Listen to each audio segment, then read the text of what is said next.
the president is not really, yung sabihin mo, abusado.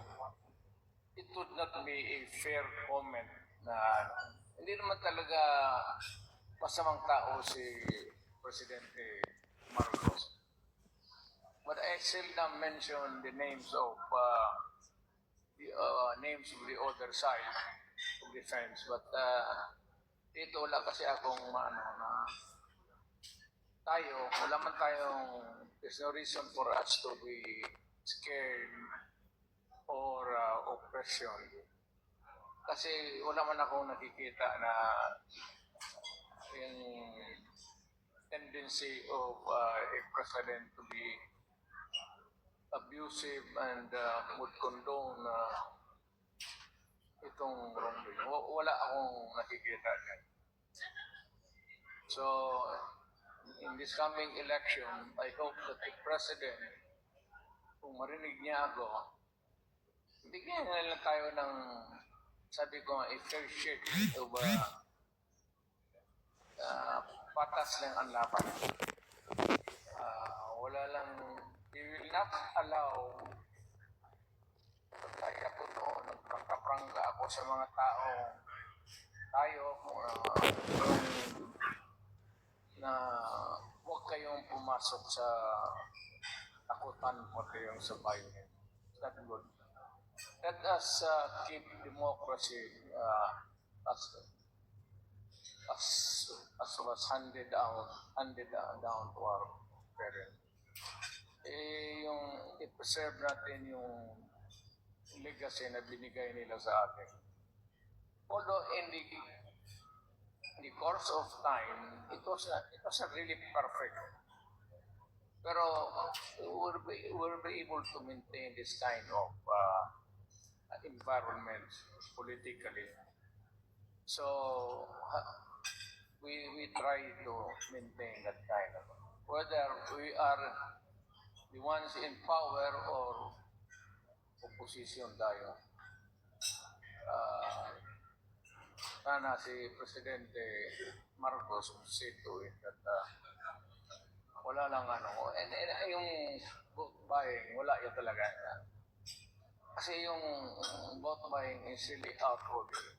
Hindi natin pwedeng pakialaman yan You cannot control it anyway, so what would be the point in making so much noise? It would just samang loob ka lang. Pero yung mga violence, terrorism, ayan ang hindi pwede.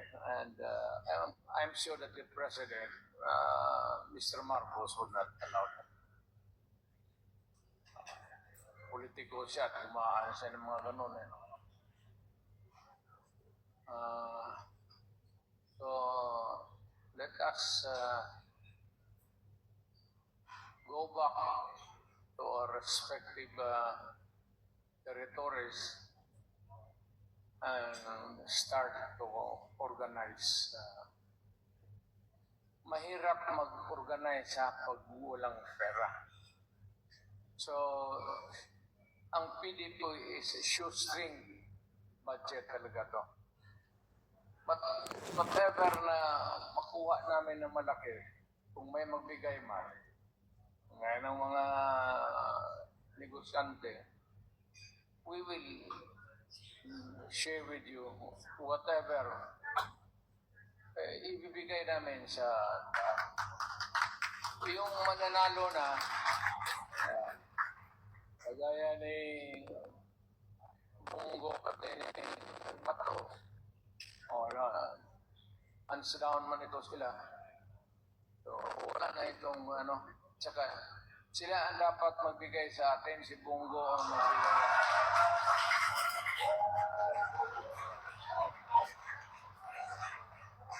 Alam ba ninyo na pinakamalaking printing press sa Mindanao, si Bong?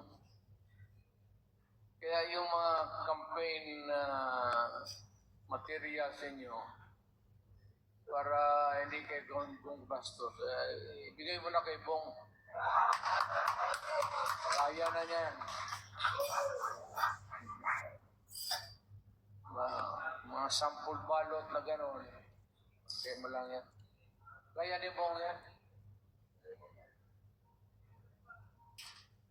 So, wala man ako dito kung anong pinag-usapan ninyo. I was not around to hear and listen to what was going on earlier.